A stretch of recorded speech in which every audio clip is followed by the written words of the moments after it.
This conference will now be recorded. Great. Something that I've been working on a little bit recently and trying to figure out how to streamline information and communications between departments and the board. So what I've done today, and I've got it marked as a draft, I kind of laid out what I hope might be a format that we can discuss for work sessions. And this sort of anticipates that we have one work session a month where we would have a full participation from all the department heads, administrative heads, and whatever. And with the thought that each department will give a brief, I'll emphasize that, update activity report on what it's been doing in the last month and maybe what it may have coming up, that so that everybody's on the same page. And also so that sometimes between departments, there is something one department is doing may have an impact on another, either in terms of personnel requirements, budget requirements, or whatever. So I'm going to hand out an agenda that's kind of created in draft form that would accomplish that. And basically it suggests that department heads would plan to attend the first monthly work session since we do two. And that generally will be the second Tuesday of each month. In the event they can't attend that first monthly session, as often happens, they could use the second session if we choose as a board to have a second session to catch up with us. On the agenda, I've also indicated as best I could today, and hopefully this will get better with experience, any particular items that the department wants to discuss today. For example, if you look under, when you see this, if you look under electric, you'll see that I've got an equipment purchase start. We'll see if we can improve communications and streamline our work sessions so that it does what it needs to do. So with that said, I'll hand these out. I don't want to panic everybody without an explanation.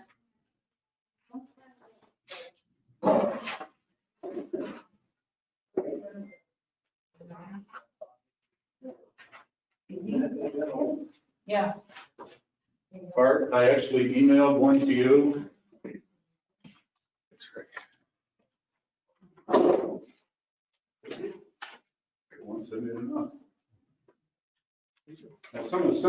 Some of our department heads that aren't here today didn't know about this because I really didn't get this rolled out as possible as I could have. But and it's possible that the order of these departments could rotate or change depending upon the needs of any particular department in the future. But we'll start today with this process, and I'm happy to say, and I'm happy to welcome Mike Orticelli. Sorry, Mike, that's an E and an O. It's close. And the objective here, as much as possible, there's a lot going on in our community, and Mike's office plays a huge role in permits that are out there, problems that we're dealing with.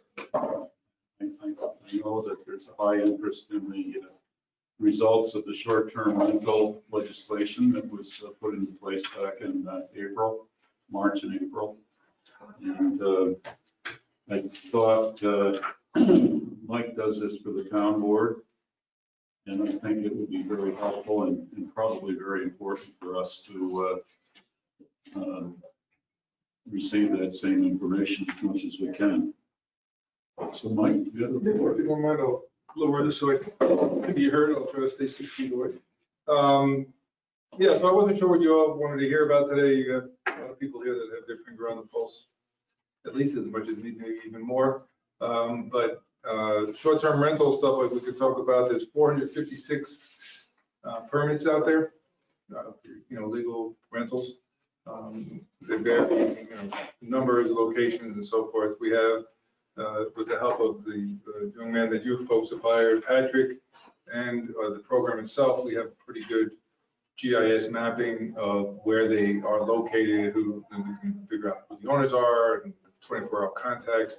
So you might be aware, if, especially if you're a property manager, that there is a 24-hour hotline to call if there's complaints, issues from neighbors. They can call the number, make a complaint. An automatic phone call goes to the 24-hour contact. They have 1 hour to go and respond to the property that with complaint is, that the property that's being complained about, check into the situation, and then either rectify it or take other steps down the road. I follow up the day after, if it's 3 o'clock in the morning, I'm probably not going to wake up. You get noticed. I get an email. So the next morning I'll get on, I'll look at it. If it's a viable complaint, noisy party or something, I'll follow up with the person that complained, as well as the 24-hour contact, if not the owner. So far, the system has been working very well. The owners and the 24-hour contact people have been very receptive and very responsive, and the complaints are minimal. There's been a lot, let me put it this way, there's been a lot of complaints on a handful of properties. Some of that's driven by the fact that I think people believe that, they don't want the neighbor having a short-term rental. They figure if they team up and just put in complaints that I'll pull their permit. Well, that's not going to happen unless it's it's a continued annoyance, a real annoyance that nobody's handling. That's a different story. But if the contact person's going and the owners are throwing, I've already had owners throw people out. I contact people, go 3 times in the night and tell me that, the first one, I could hear somebody talking in the backyard, but the other 2 that I showed up for, there was nothing. So again, people are just complaining at a certain time and level. But anyway, the system's working, and that's the most important piece that you can take out of that. On top of 456 short-term rental permits, we have 438, we have issued 438 building permits this year, which is about on par with where we are. The difference is the size of the projects. With a lot of people sitting at home, a lot of free time. Should have done that roof, should have put that porch on, should have fixed my deck. Now all of a sudden they want to do it, and that's a lot of smaller permits as opposed to big projects. We do have some big projects. Most recently, the Reagan Development low-income housing project on West Valley on the Lucy property has been approved by the town review board, the town village review board, and they won't commence until they get funding, which is obviously an issue this time of the year, especially with the COVID. They're depending on state funding, which, for low-income housing. So that could be, I don't know when they're going to start, but they have all their approvals that have been through the process. Hotel Northwoods is doing a major, both interior and exterior upgrade. The interior is going on already slowly. They have they have 1 model room that they've built out just so they'll look at it, and then they're going to do this floor by floor, I guess, just like Pete, like you're doing. Maybe a grander scale, do a whole floor. And then the facade, they're changing the facade. They're going to reconfigure renovate the rooftop area that had been there for a while that nobody really used that much. And then exterior elevator on the side, whatever to accommodate an access and egress right from the parking from the side of the building to get up and down. So they're going to the board. They'll be at the next board meeting to discuss that. Public hearing. Yeah. I had one thing I wanted to ask you, and that I didn't realize I forgot Jonathan to be here. Back in 2018, the town adopted a local law number 4, called the unsafe building law. And what this allows us to do is I can determine that a building is unsafe for many reasons. Instead of going through a condemnation process, I bring the information to the town board. They disagree with me, and then they decide to say, okay, we're going to take it down. What happens is we hire a local contractor to take the building down, and the building owner of record gets charged. I'm not sure it's going to be, it's supposed to be a lien on the building, so when they sold, but I think it might go on their tax bill. So either way, they're gonna have to pay to cover the cost of the demolition and removal of. Has that ever happened? One time so far, we took a trailer off of Olson. Ms. McLean, I don't know if you know her, had a trailer there for a long time that was, needed to come down, and it did. And the process, they worked through the whole thing with the county and everything. Does that law extend into the village? So that's my point. I don't know for a fact, I doubt it. It says in it that it's for properties in the town. I'm wondering if you folks would be willing to adopt it as well, and that's why I wanted to give it to you and let you look it over and have. I didn't even know about it. Yeah, We didn't know about It'd it. be like a nice and easy building on no hill. That's what I'm talking, that's what I'm talking about. So in order for us to be able to do that, I need legal from Janet or what, and you guys to figure out if that's okay, and then I'll do my thing. Because I've written several letters to those folks, they don't care. They haven't given it up for taxes yet, but they don't respond, they don't do anything, so, and it's obviously dangerous. It'll be important. I'd like to see that law. Maybe you can email it to all of us. Well, I'll give you a copy of it. If you get, yeah, I can email it to you as well. But, so that's just something I wanted to bring up, and basically, my world is busy, but it's not overwhelming, and it's just. See, I think if we would have known about that, we would have passed the law as well. It's so poor communication between those in town. And I'm not even sure in 18 that they could have, this is the law, this is not an amendment of the land use code, so. No, it's a local law. Yeah, we would not necessarily be aware any more than they're aware of some of ours. Yeah, I mean, we should have communication. Right. Absolutely. In theory. Certainly the unsafe building regulation applies. That's what I was trying to think of things to bring up today, and that's. Use this on Mill Hill and then. Do we have any problem properties that, other than Nice and Easy, which we all get to watch every day? Any other problems? What do you consider a problem? Other than people who want to do things that. I mean, landlords and unsafe landlords that won't fix the building for fiber or whatever. There's a few that need a little prodding here and there, not terribly. I mean, the Del Valle building has always been iffy. I don't even know if there's anybody who lives there anymore. There's very little activity. This one over here? Yeah. Is that I the think yellow, it's a the yellow short-term one? rental, yeah. The yellow The apartment Del Valle building? apartments there. His son bought it and he is slowly redoing each one of them. It hasn't come to me yet, so we'll find out. Yeah, so other than that, I don't, no, there's not a whole list of people that are on my, bad guy list. So, people have been very, very forthcoming for the most part. Yeah, a few outliers, of course. Before COVID, there was like 3 different developers that were gonna build stuff, hotels. Say, yeah, they kind of disappeared. Quality Inn, what's happened with that? Quality Inn. That was Civil Howard Johnson's. That was Nothing. gonna be a fair- Now, the last I heard, they were talking about, instead of knocking it all down and building new, they were gonna renovate. But I haven't heard from them in a while. Somebody came with a project with the Prague property, and they went away. We haven't heard from them. The old putt-putt, the 18 holes around the world. Again, just rumors over here that, the steakhouse and everything this way is gonna get knocked down, put some kind of resort spa thing there that I haven't met with anybody or heard from anybody. So just a lot of talk so far. Yeah, certainly the Prague and the one over here, there was chatter. It's the same kind of process, I think, the Saranac Lake Hotel project. is Well, one of the guys for the Prague thing was the original Saranac Lake guy who was Yeah. a little hot air, but A lot of talk before reality sets in. the fire site is for sale.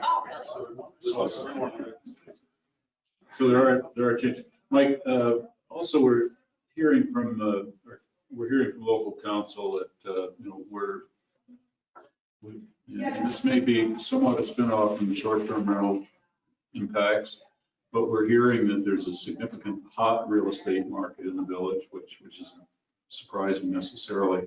But what is interesting is that the buyers, according to at least on a lot of closings, are not buying them necessarily to use as short-term rentals, but are in fact intending to occupy them as residences, which. I'm getting a mix on that. Right. Some people are, they're claiming they're getting ready to move here, but can't yet. I guess still have too many ties elsewhere, but, yeah, it's not strictly for short-term rental use. But in fact, in a small way, that might be an early indication that the conditions in the short-term rental legislation, at least in the village, are maybe turning the curve a little. I don't know if you noticed too, also, talk about sales, that every one of the quote-unquote, problem properties that people identify as with, the one on Hillcrest and Victor Herbert and so forth, they all had for sale signs, they're still for sale. I think the one on Hillcrest may have, I It already sold. thought I heard it had already closed. So, It was one. So, yeah, people are, deciding not to put up with us. My quick question, only because I've gotten calls about the water meters having to be put in. And is there anything on the application that states how many days they rent on average or any They stipulation? only- No, because they have to identify what kind of SDR they're gonna be. Okay, If they're hosted, they have their unlimited. If they're not hosted, then there are limitations depending on where they're located. so these people aren't hosted, but have stated that they've purchased the short-term rental permit just in case they decide, and now they don't want to buy a meter. So I've told them if Yeah, they don't call want to the buy a business and meter, pull they're their gonna have permit, to. Do they have, I don't recall the property, but do they have a permit on that? I mean, a meter on the property already? No, So if they pull their permit, if we pull their permit, they can't rent it. And then they don't necessarily, unless you guys decide that everybody needs a meter, Mhm. have to do anything. But, Eventually, we're going to get there. yeah, But would it be would have to issue a refund for the permit, or they just kind of have to? No, we don't- They didn't read the yeah. fine print. no, we'd have to issue a refund for that. and thank you for the fine print. That's helped out a lot since I got. So, yeah, I mean, it's just, So what's the threshold of if they want a permit and they'll say, what is, in time, they're like, well, on second thought, I don't want it, and I want to return it. I guess. well, if it's just a change of mind, like a change. They're doing it because they want to spend extra money right now to put a meter in. Mhm. Somebody just decides all of a sudden they don't want to be bothered, or they can use their property because they're going to telecommute or whatever, that's a different story.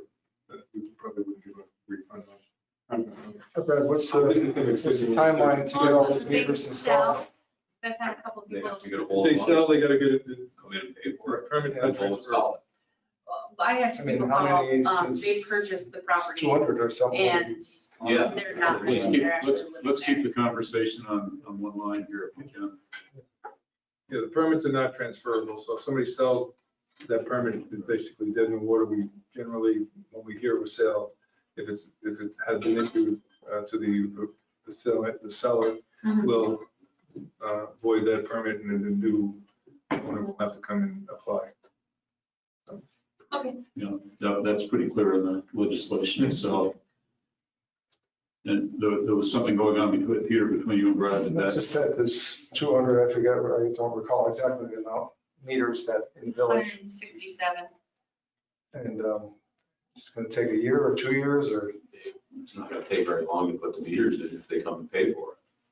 so, but they can't operate a SDR without we need to compel them to, We've got numerous checks thus far. We can already. compel them because they signed an affidavit swearing to the fact that they have the meter. it's a certification. Actually, it's got- And they apply for the permit. you There are know, a they lot don't of have a phone meter, calls. 260 of them don't have a meter, that's the point. How many, 260 shorts are rented? 160. I guess what Peter is In saying, the village. what Peter is saying is that, like, for instance, like the chimney sweep, there was this sort of implicit understanding or explicit understanding that it didn't need to happen right away, just because of the magnitude and scope of it, but eventually it needs to happen. We're at that stage now, okay, so you also need a meter. What can we do? What is the trigger mechanism to say, hey, now you have your permit, now it's time to start moving The forward. issue with the chimney sweeps and the septic inspections was the fact that they're very limited on who does them.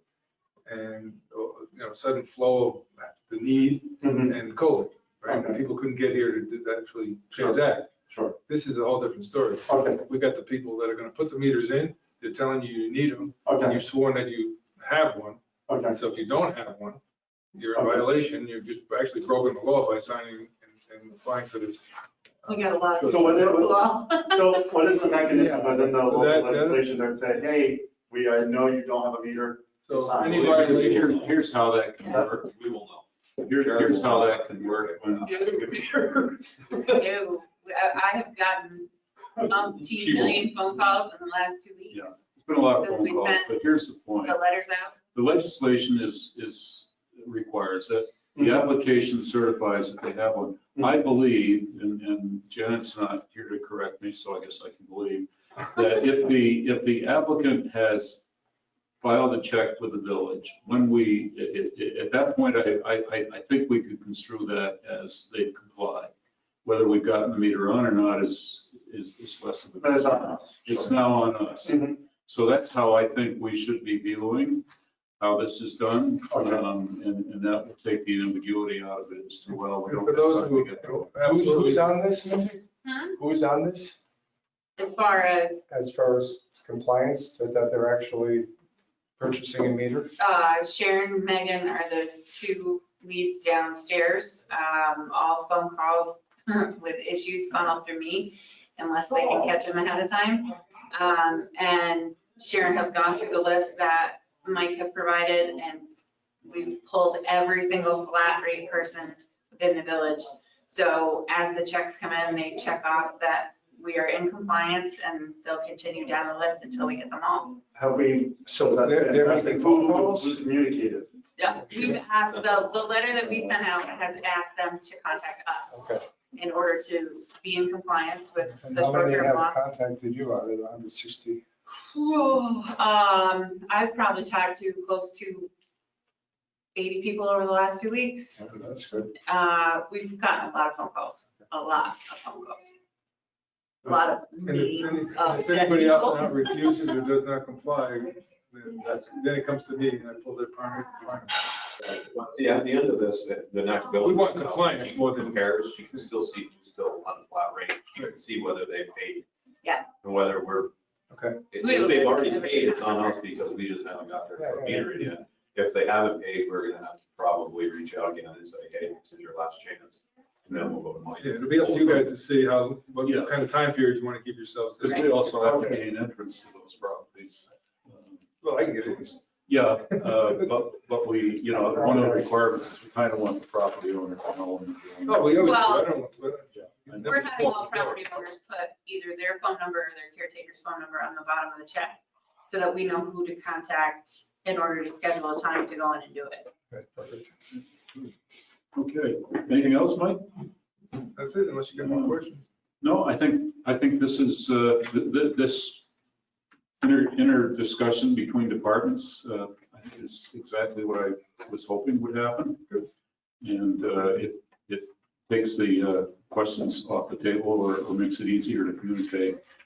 We had this decade ago, we could have gotten rid of a couple of these. Well, again, communications is a project that, we've got a whole committee of the Development Commission working on different aspects of it. And there's some things that we can do that don't cost us money, which I like right now. Money's getting to be a concern. I mean, you're hearing the Larry Regan project. I mean, the state of New York is until we get beyond this COVID issue and there's some kind of financial arrangement between the feds and the state, money that would ordinarily be available for funding grants that have been approved would be out there. But unfortunately for us, we're not in a position where that's a major issue, although we've got one grant that for a salt shed that if we were to build it right now would not get funded immediately. So stuff like that we're aware of.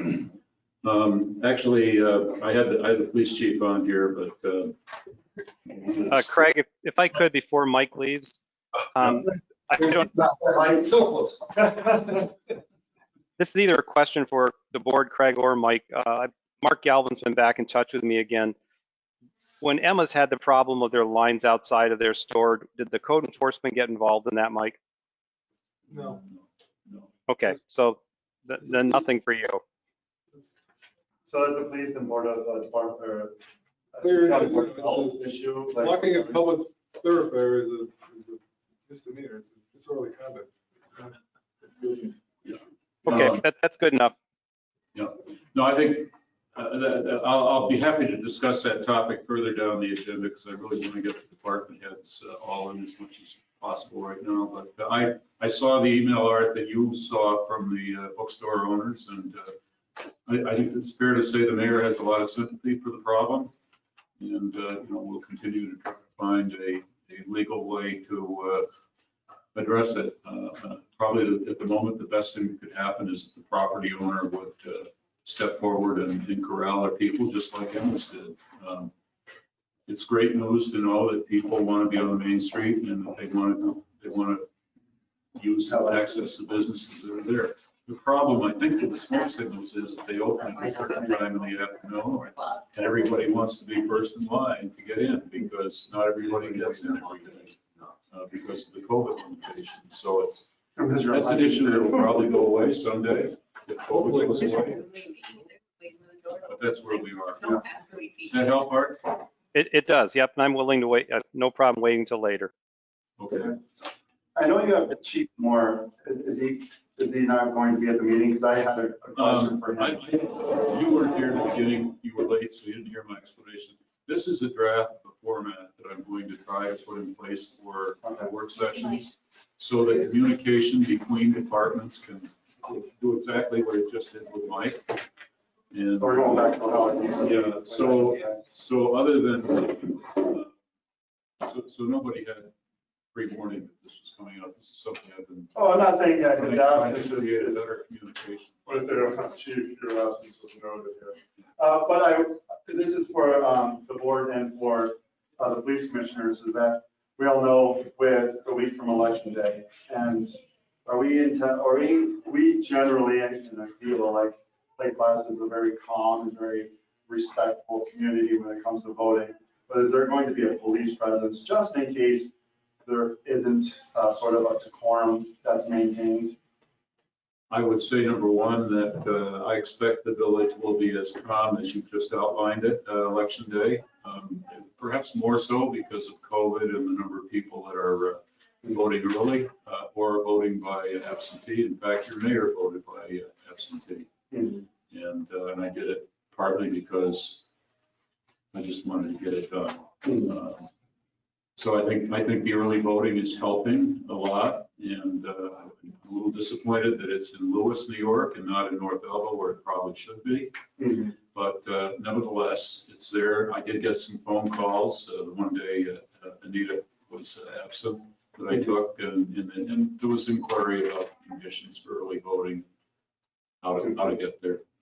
So, no, our police force will be on duty that day, just as they are every day. And I'm highly confident that, and again, remember that, and this is something that I would offer for public benefit as well, notification, is the fact that any of the so-called intimidation issues you might be hearing about, From either side.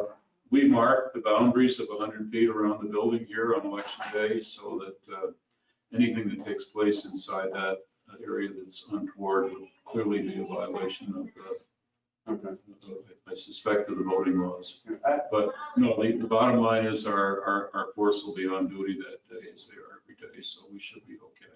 Okay. So that's what I've had a couple of people, and there isn't an overwhelming sort of anxiety about it. However, just it known at the board level and at the police level and the police commissioner level that there is some sort of, they're on notice to be able to address any potential concern that does pop up. Well, remember that, I can't say that there won't be somebody out there someplace with signs. That's a right that people have. But the people that are voting, that are coming into the town hall are people that are registered voters and more importantly, they're residents. So let's hope that we have a very good day in Lake Placid and in the township for that matter. We don't have, as I said, the framework of this agenda was really set up as, for instance, this is how I hope to do this going forward. Public Works, Brad.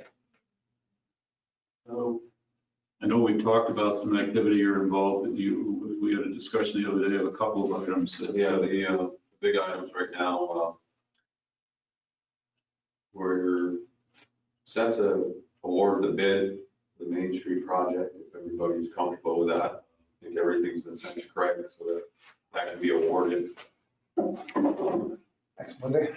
Yeah, and there's a breakdown, I believe, Craig, you also have that breakdown that Ivan sent to you, kind of, so we can get this talk started with DOT again. I have that. In fact, when I get to my report, I'll touch on that directly. So that's gonna be a big one we're gonna have to, especially in this day and age, of hoping we can get anything from it. So that's a substantial amount of money that we would like to try to work towards. A couple other things, we had a main breaker for the generator, the pump house. I talked to Craig about this. Breaker won't hold for some reason during a transfer, so we had to have it changed out.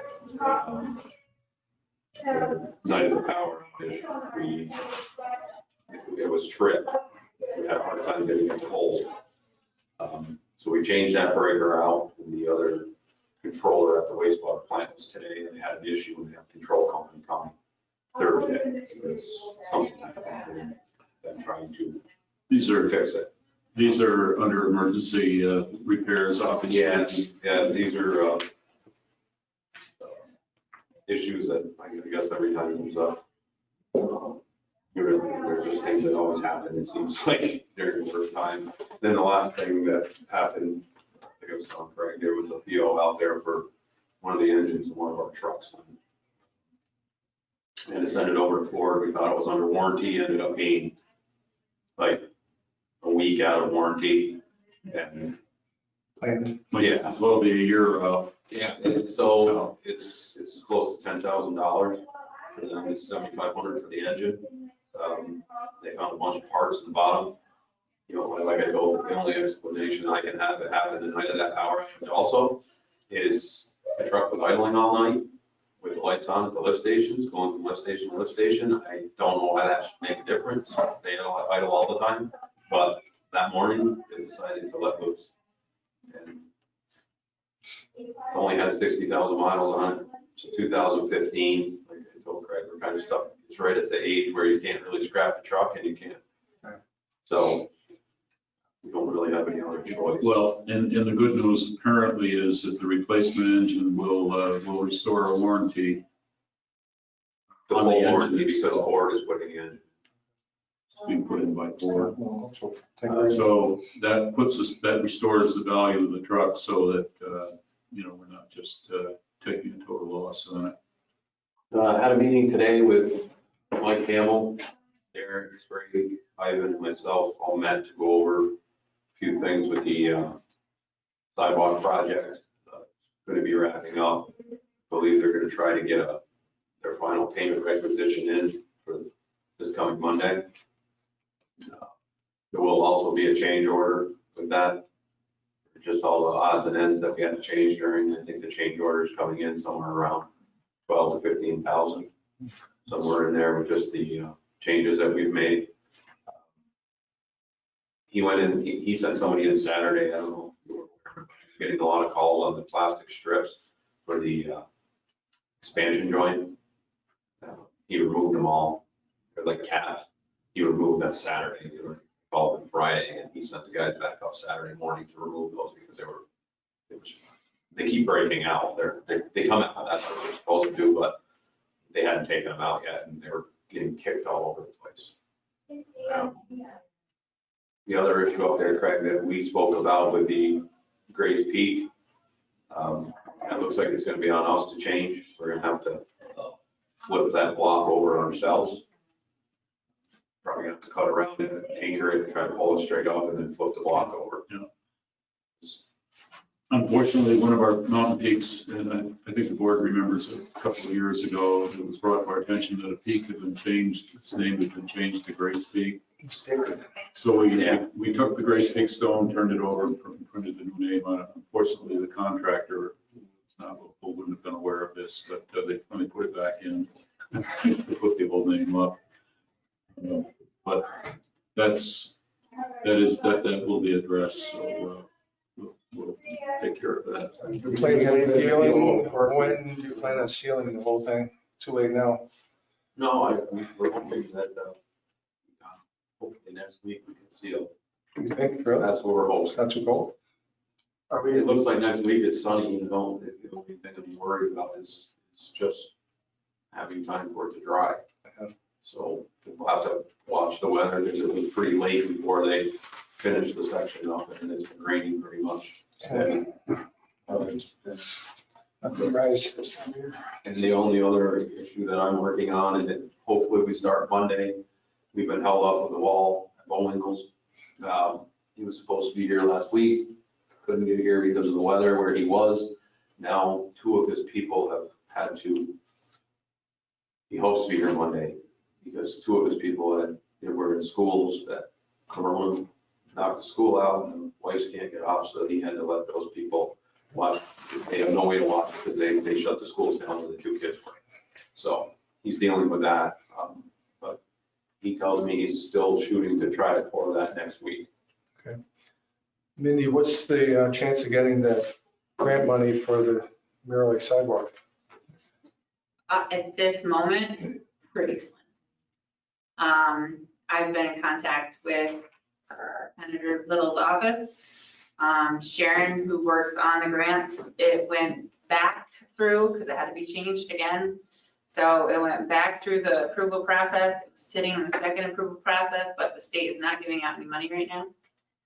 She was very blunt about that. She goes, I could get it passed, but you're not going to see any money probably, hopefully maybe the first of the year.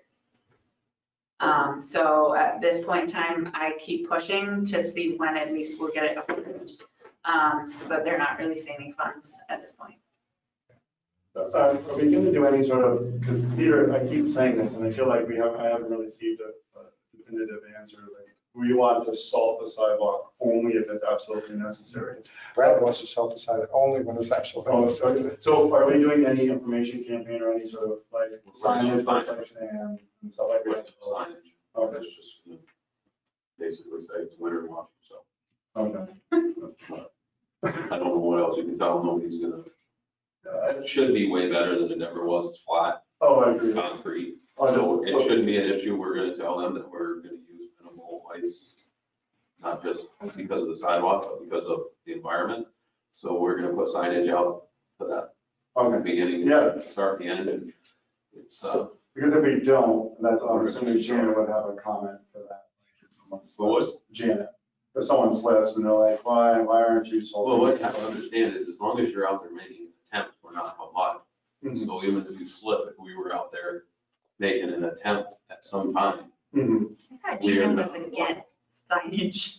Every time we talk about signage in But different she's places, very, she's very against and signage. pro letting people know, so you don't take well, the only issue is responsibility. a lot of times with signage, you open yourself up more. Yeah, liability.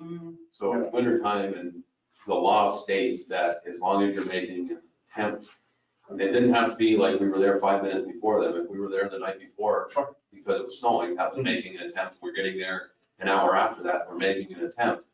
We're not liable. The problem is insurance companies always settle out. Mhm. Yeah. That's where this comes from. Yeah. But signage isn't gonna reduce our liability at all.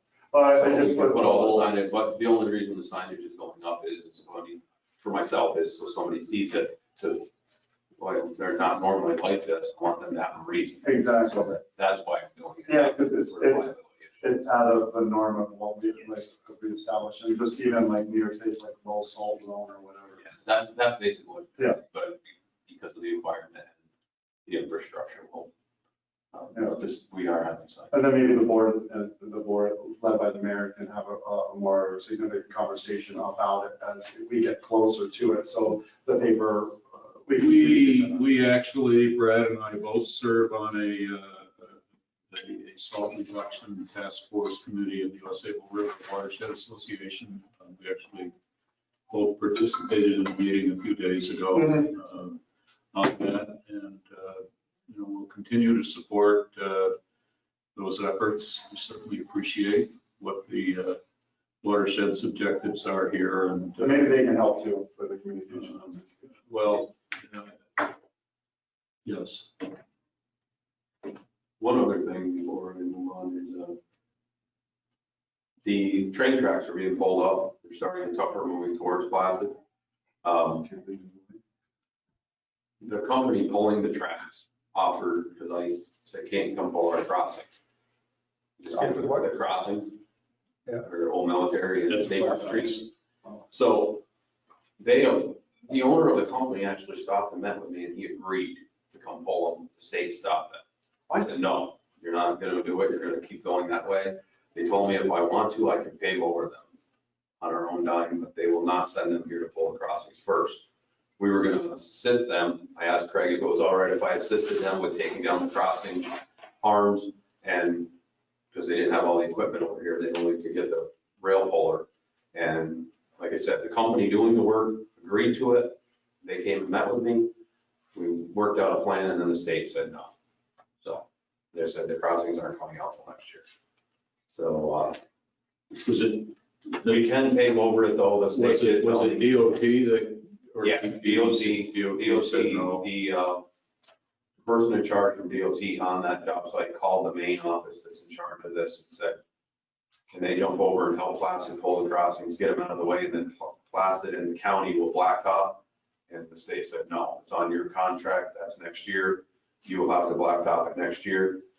So the main office called me and said that if you want to go over the top of those tracks with something, so it's not a bump, feel free, but it's on your own dime, it's not on ours. They're not paying anything, so.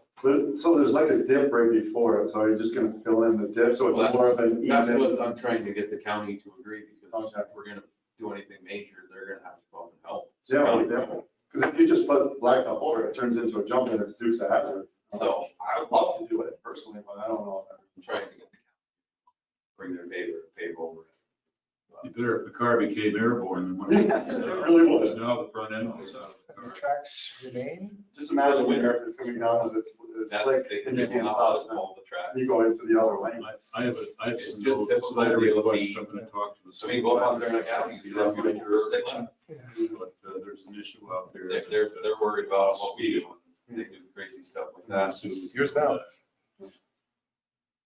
Right now, the tracks actually cause some people to slow down. Yes. That's a bad thing. Which is, yeah, it's a pseudo, speed bump. Yeah, but a tractor trailer and a bus, they shouldn't have to stop there before they pull in that hill, That's right. just because, Well, but that's DOT regs, like. yeah, but that track is off. That track is non-existent on the train registry. Because it's super safe for a bus full of students just to stop Oh, it right is. there on Old Military. It's- Or Ricky. It would be 5 minutes for us to set the cross arms into a pile over there. It would- Could we do that by accident? No, because they're expensive, so they want to reuse them. A lot of this stuff's being reused on other rail lines. But we can't do it by accident. I'm just wondering. Okay, anything else, Brad? No, that's it. We'll move on to electric. Kimball, you've got the floor. Okay, Bring us up to date first on just activities that your department's been working on the last 3 or 4 weeks, and maybe what you may be looking at in the coming weeks. well, the regular work just remains to be high. And every fall, I don't know why, but it seems like contractors do last minute jobs with new services, primary installations, but it is what it is. Every year we test the oil on the transformers and the tap changers, and some of the oil tests actually came back, kind of showed them moisture being in the tap changers, and Mark kind of said, it was half drizzling out. He insisted the company redo the test. And in redoing the test, one of the tap changers showed a rapid increase in acetylene over the course of a month, which is kind of unheard of. So we kind of had a lucky break there, because I think we saved the tap changer. And from just solely going. We wouldn't have known it because it wasn't scheduled to be tested again for a year. So, Mark and Ted had drained it today, and it looks like it's an adjustment issue. There is a company coming tomorrow, and Mark did get 2 bids. One was around $6,000 and another one was 10, so Sub one, we're talking, sub 3. sub three. The transformer adjacent to 18D. Oh, that's the one you, Yeah. So, on Friday, I went up to Lake with Patrick and Ted and finished the inventory and mapping portion that required boat access. It was actually the far end of the lake. We got that done just in time. We had a cable failure in Beach Hill, which it seems to be we have one a year there. And I think next year we'll work with Brad to do a reroute of that section of cable and replace it. That would give us a good baseline for what it would take to replace all the cable in Beach Hill, because every time one fails, you're basically down a crew for 2 days between pinpointing the spot that it failed and repairing it. What's the issue that causes failure of these lines? Is it the quality of the original cable, or? I think some of the cable was just plain bad. But, you know, it was municipality by the lowest bidder typically, and The whole development was done the cheapest it could be. The water line up there is a real problem for us. I've been talking with the town for the past year about them replacing the water line. So it's on their radar. Is that the village section or the town section? Town section. That was the original section of Beach Hill, as I remember that development. Yeah, it was Mrs. Jones. Yep. but the insulation type is crosslink poly, which is prone to failure from water train. There is a company that injects it, but I'm not for it because the cable's unjacketed, therefore you lose the neutral. So I think you're putting a patch on something. And the cost of injection, I think, is darn close to just putting in conduit, new cable. So I'll look into both methods just to know, but the company that does do the injection guarantees the cable, but they only give you your money back if it fails. They probably know they're not gonna lose money because they have less failures than they do refunds.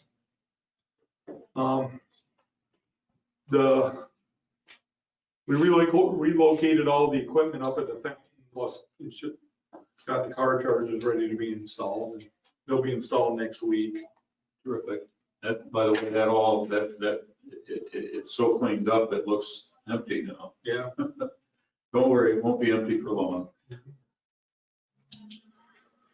Sandpoint, should be wrapped up next week. We kind of got done what required somebody to be in the water. Then we kind of took a break back from it, wrapped some other stuff up. Peter made the mistake of. Is it finished?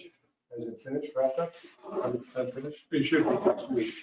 It's down to just basically terminating cables. First thing we had to do is used to be that we didn't know what phase was what in the field. The guys just threw up red, black, and blue tape and called it A, B, and C when it isn't. But a couple years ago, we bought an instrument that you can go anywhere in the system and it tells you which phase it is. So, Seems like that'd be pretty. yeah, it measures the rise and fall of the voltage, and there's 2 GPS clocks. It's actually pretty neat, so. The Olympic Center, they're gonna be putting in temporary refrigeration apparently. So I don't know if the village would want to entertain the electric department constructing the temporary line around there. I think it'd be a good experience for the guys, maybe some revenue for the department.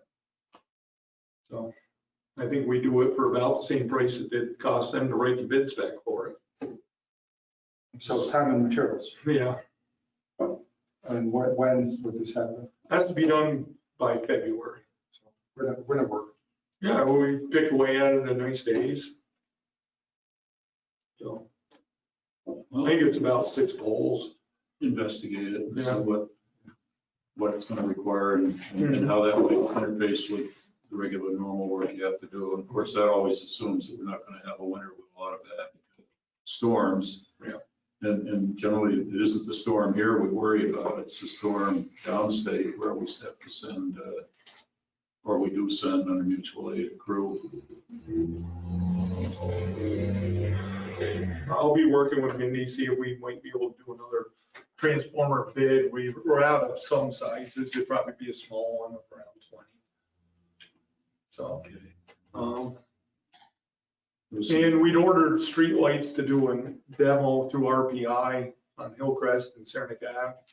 I believe most of the lights came in today. I think all but one brand, and that company hasn't been real receptive, so I'll get a hold of them. And Were those all those Leotech, Leotech, it's Philips, is that IEP or is that? it's all IAP. I was gonna ask you about that. So you're just gonna install the different ones to see which ones work the best. Yeah, like I installed one at the end of my driveway. It was good because I got a lot of grief from my neighbor. I don't know why there was one at the end of my driveway, so I put one at the end of yours. But you It was should, fun. you should have put it at the end of your driveway. It's amazing because it went from 170 watts to 24. Have you seen it, Scott? No? Okay. Well, that in the long run is a project that has significant cost savings for the system. One neighbor said he now has to turn a light on to go to the bathroom where it used to, the light shined in his house, so. Was he complaining or? No, he just, he thought it was pretty cool. Well, that's That's pretty much the department report. You had, there was some talk earlier today about an equipment purchase. Did you want to?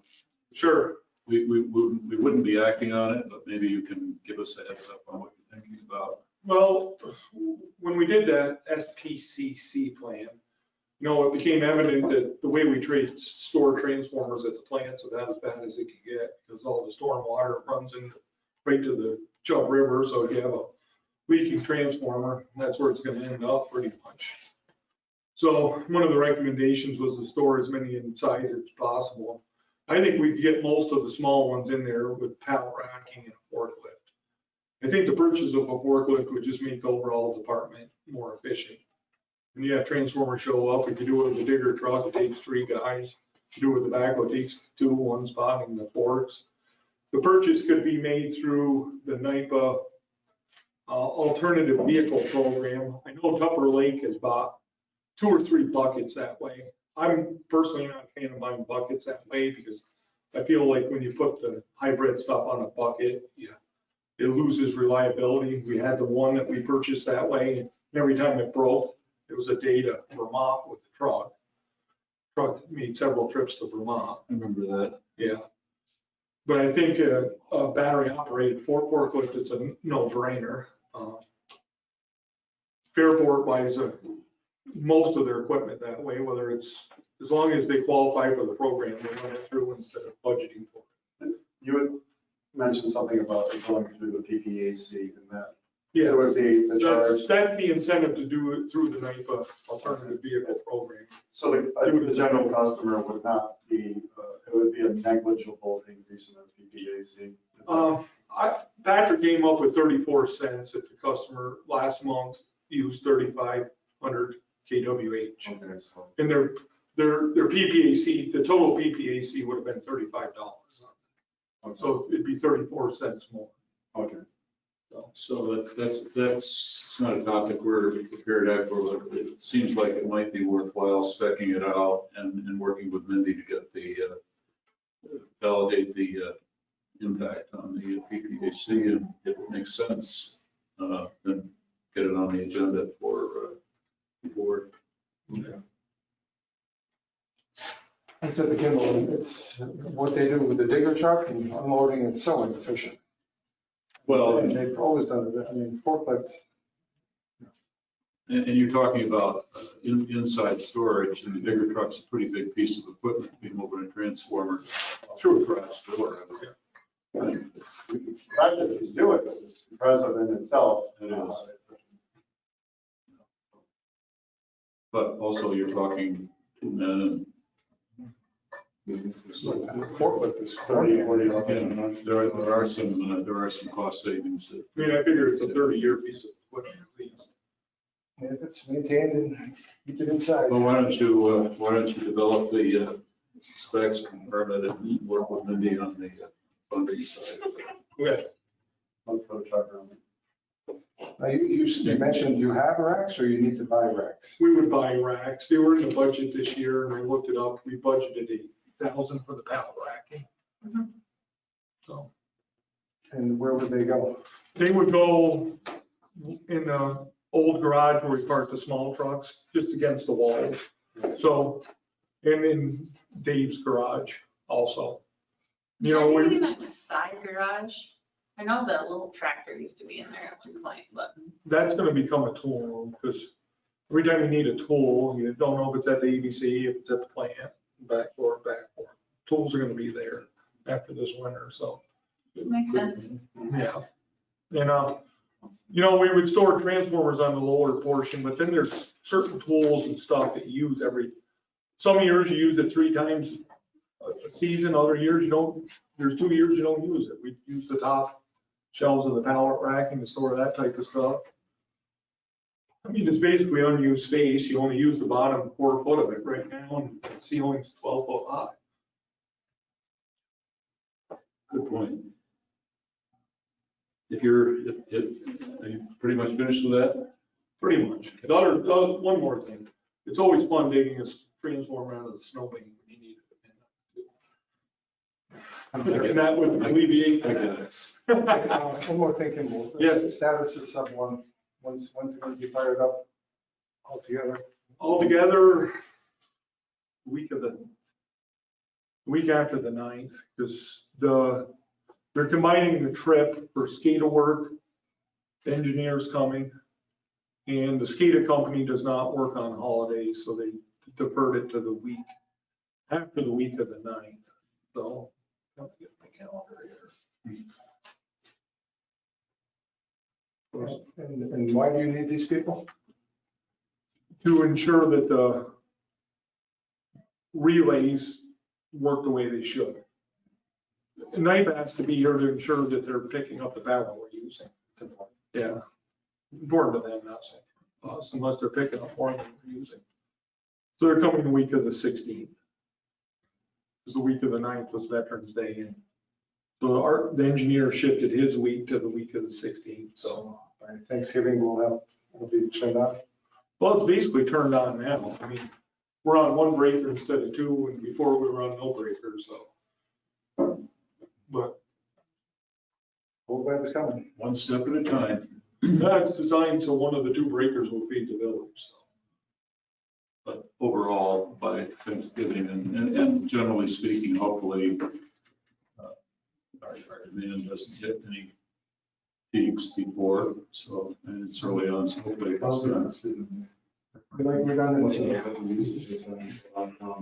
Okay, can we move on to, I can pull it. Art, I put you in because you're active on the Development Commission and Land Use Code Steering Committee updates. Any comments you want to make there yet? Sure. I did only see that 5 minutes before the meeting, but just a quick review of what I think happened and jump in if I've pushed anything wrong. At this point, we had put out an RF, a request for resumes to fill that position, and then that request was also taken back down shortly after that. There was a meeting between the village and town attorneys, the mayor, the supervisor, and both the liaisons to that committee. And I guess the decision at that point was that due to COVID-19 and the change that's happening right now in the world and the possible changes that could come out of this over the next year, that it was best if we re-examine what the scope of this should be. Possibly similar to what we did at the electric department, where instead of buying just a switch, we turned it into a better project. And possibly that's what will happen with this, is that we might enlarge the scope. It might cost more, but we might get a better product. Does that pretty much sum it up, Craig? I think you're right. Your mayor and supervisor did have a further meeting after yours this morning with Dean Dietrich present and Mr. McKenna and Mrs. Lawrence from Roost, where we were looking at some revisions because there's a lot of consulting stuff on the drawing table here. There's the destination management plan, which Roost is promoting, and that deals with tourism and its relationship in the community. There's the land use code steering committee working on the land use code. When we started hearing that we really need to look at the comprehensive plan which generally drives your land use code, I would agree with that. So I think today there was somewhat of a meeting of the minds that all of these have a relationship that's important to the village. And I believe, Art, that Dean will come out with a modified timeline plan that may actually accomplish some of the land use code stuff early on without the expensive consultant in the room.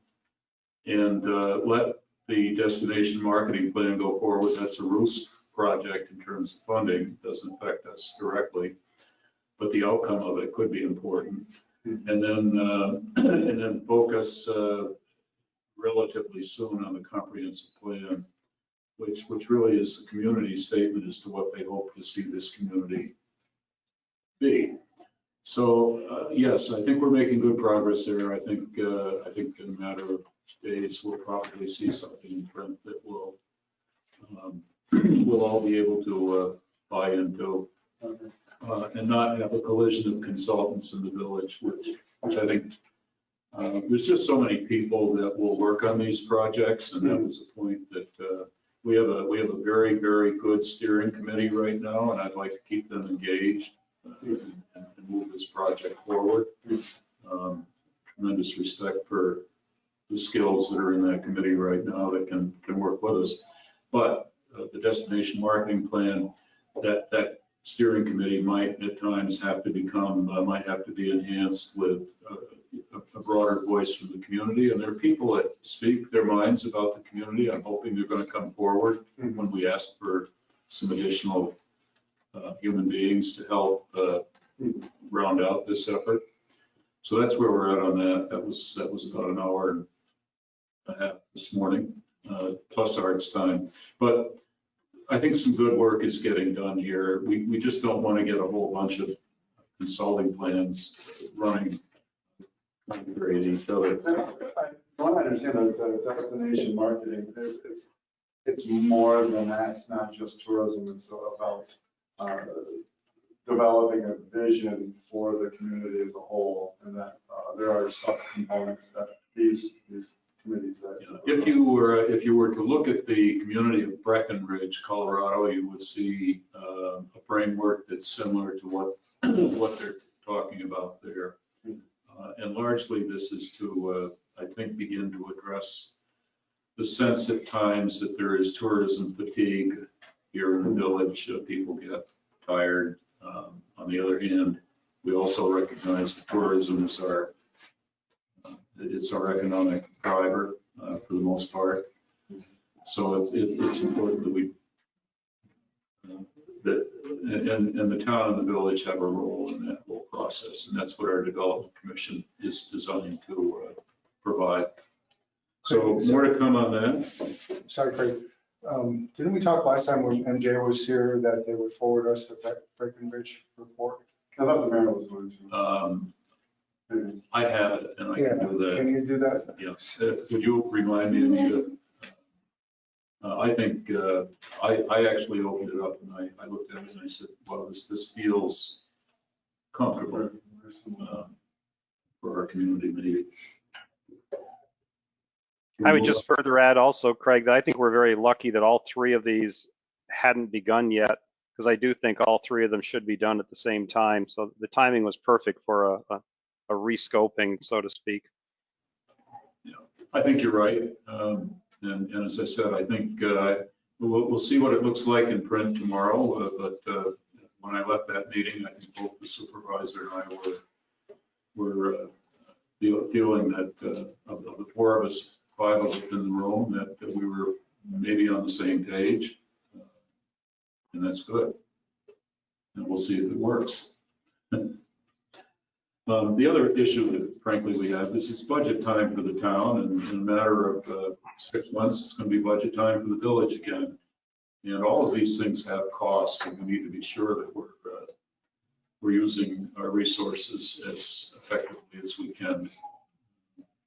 I know the town has got a pretty big number that they're looking to get out of the upcoming budget for the town, and part of it will be budget cuts probably, but I know also there's an item on their agenda to, in the event that they have to exceed the tax cap. We've all been there, we've had to do it. But I think they're in, there may be a sense when this budget is finished that they may need to do that. It's a little bit early, but I think in a matter of days, we're going to see the preliminary town budget will be posted. But Mindy, I guess between you and the mayor, just tracking the numbers for our fiscal year, we're only about 4 or 5 months into ours, and we seem to be on pace. That doesn't account for what was the unknown over the next couple of months. Correct. We had a very good summer, which helped the start of our budget. We'll see how the winter goes. It's unforeseen to see how many people, I was up here this weekend, it was swamped. Yeah. So And it's post Columbus Day, Yes. and so I So don't know what's winter, it's possible we'll still have a good winter. You talking about water and sewer sales and electric sales? Yes. part of that. However, we still have a very large outstanding accounts receivable in electric because we cannot shut off. Yeah, and understand And that. we can't penalize either. So, but NIPA in itself is not penalizing us. No. And we're still making our normal NIPA payment. Can we not make it? We can if necessary. Okay. I'm working with Sharon, because she knows, I would say 90% of the people that are on the shut off list that we can't shut off, to see if there's a way for us to persuade them, a little pushing to at least start a payment plan. I've talked to a couple of other municipalities that are in the same boat as us.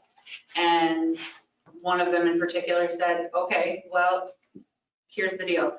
You can either start a payment plan now, or when we can shut you off, we're gonna break it into 6 equal payments plus your regular bill. And if you don't pay, you're gonna be shut off. That's a large dollar amount for some people that they're not going to be able to afford. We have the ability to do it. By law, we can do it. But I don't want to do that to people if we don't have to. I think there are many people who are taking advantage of the situation. But I'm sure there are some people who haven't, but I think the vast majority are. Are you aware of any sort of county, state sort of agencies that if individuals who you feel may just be hurting because of the economic situation, that you could direct them to those particular agencies? Maybe they could help them out in those sort of cases? Well, HEAP is a huge benefit for people, especially with their electric accounts. I just got the notification from HEAP for this upcoming year's disbursement.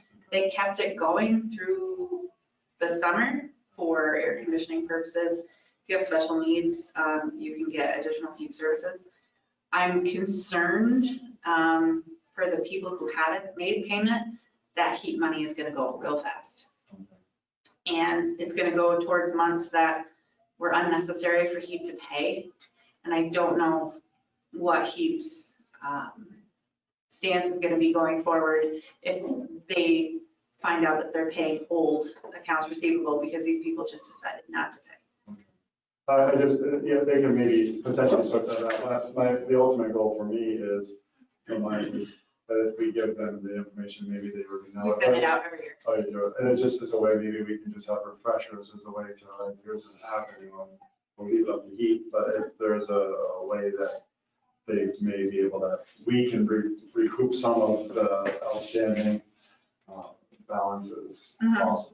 Because that ultimately helps them and it helps us. Right. Well, and I had a conversation with Craig. Eventually, they will come out with either a state or federal program that will help electric utilities, but it's going to hit the private or larger electric utilities before it hits the municipalities. And I don't know that we'll see much in a way of it because there are so very few of us. So. You know, And can your software say like keep credit, like for the Yep. winter period of time? So from We can a, set up contracts in this new software, which we couldn't do before, where we can put that money specifically towards the new bills versus the old bills. Yeah. It is as a possible. regulator, want to see that. Yeah. The new software that we have has way more capabilities. They went through all of them with us. They're going to continue to go through all of them with us because we went live yesterday. It's a learning curve because we have way more accessibility than we've ever had. Which I think will help us in the long run, especially in this particular situation. But yes, we are, and the law states we have to try to help these people as much as possible. okay. And I guess that's ultimately without putting more work onto you and the ladies downstairs, if there is a way that as a village, we can communicate that. And I know that we do maybe annually, but if we could maybe make it a little bit more periodic, like bi-weekly or something is a way to kind of just keep it in their mind. It's just one out. Sharon is a pit bull and she will go after you if you owe us money Yeah. in some way, shape or form. Gives me a hard time when I don't bring my bill in. I'm like, can you just look it up on the computer? Cash? You have $5, you can pay $5. You want to have a cigarette, you can pay $20. Come on. No big deal. She does. She's excellent at what she does. And I don't want her to retire. Very sad. She hasn't given a date yet. I'm hoping it just keeps getting pushed.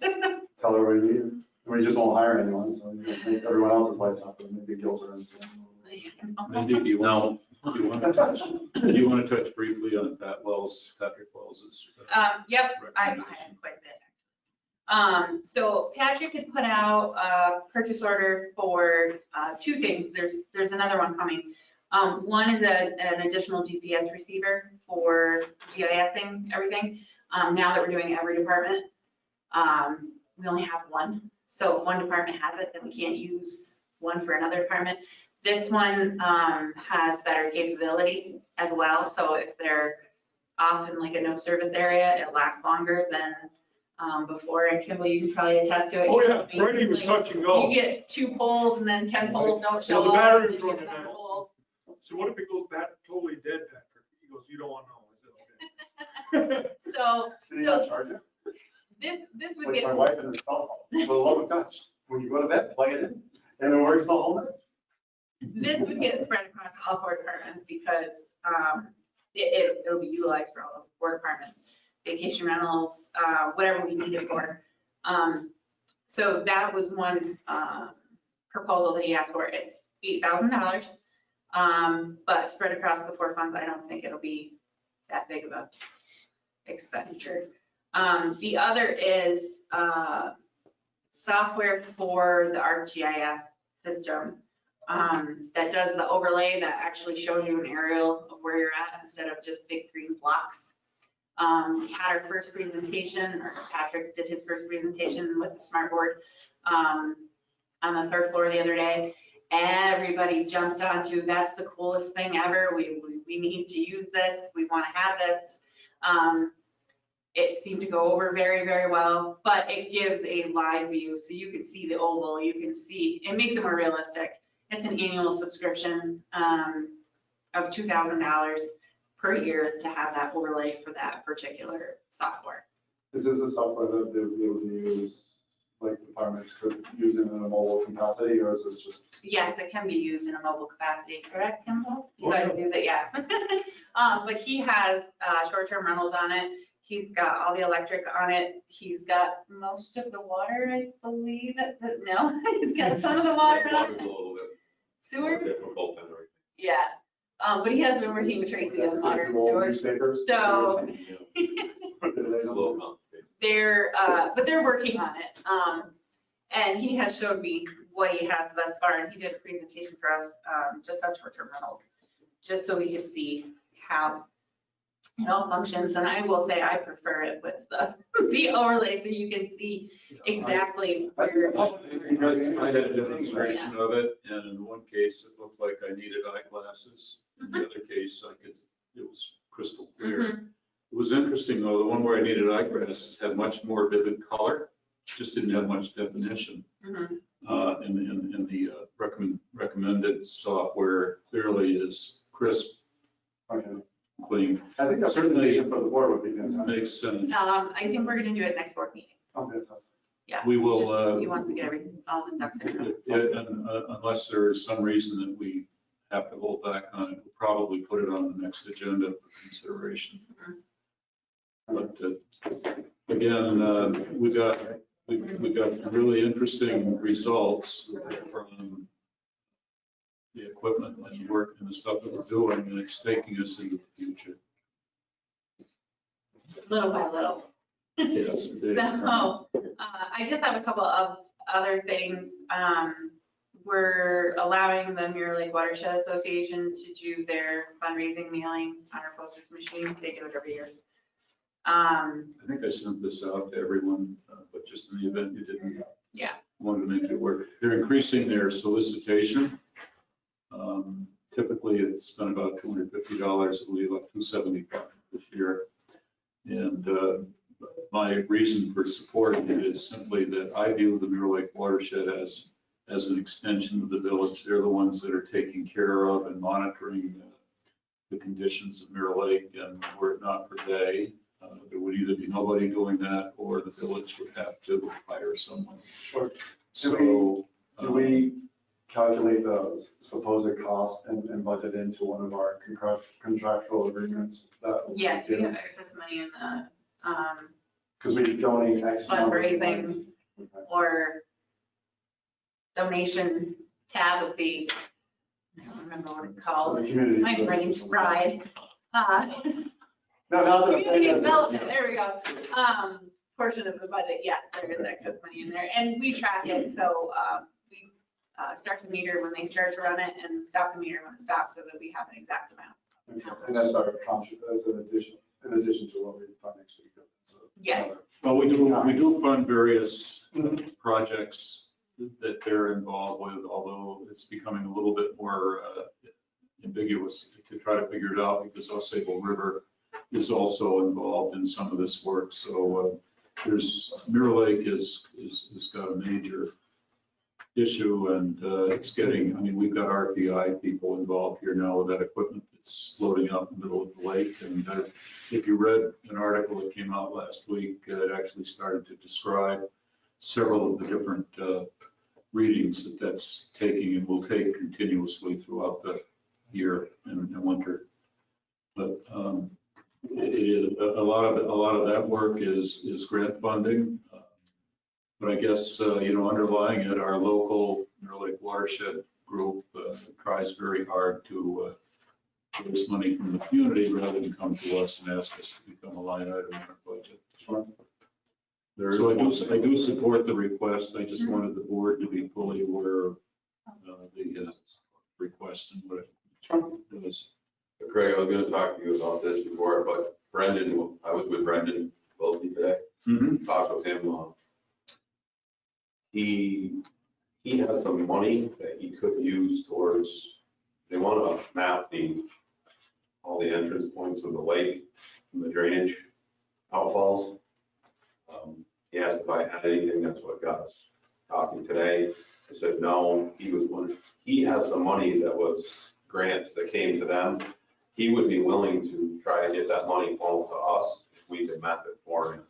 We wanted to talk to you, but maybe Mindy. That's GPS? Yeah. Just take a rowboat and But it's not just the ones that we know of that are villages. I guess they've identified a bunch of them up through there. If that's something we're interested in, somebody could reach out to Brendan and Right. Makes total sense. It's going to change. instead of them hiring somebody to have to come in and do it, he would rather try to get us the money that they have in that grant. We'll do it for them. For all the drains that on Long Range. They come along Main Street. And that's something else that our GIS mapping undertakings makes available to us that we Sure. didn't have even a year ago. And it makes the data that they collect highly more specific. Well, I'm very mindful of the fact that when we first became aware of the salt issue and the lack of turnover in the lake at certain times, that there's a letter in my file upstairs with some 200 local signatures from the community asking us to take every initiative we could. I know it was mostly focused on salt, but now we're learning about the value of studying this lake. I think this lake is going to become a model for how other problem areas may be in New York State. A positive model, if we restore it. The nice thing is, in large respects, as we look ahead, we can fix the problems once we know what they are. Anita, anything up there? Anything? She goes. Sorry. Mile long. Electrics audit starts next Wednesday. The auditors will be here from Wednesday to Friday, just as an FYI. Our new time clock started going in today. Scott was here with Haley and all the face recognitions were going, the last I knew they had installed, I think 6 out of the 10.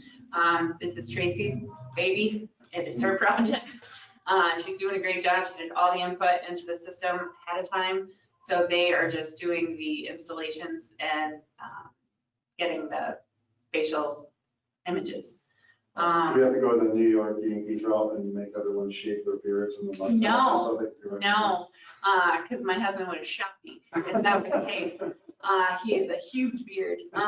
No, you have to have your photo taken numerous ways on it in order for it to get all the points.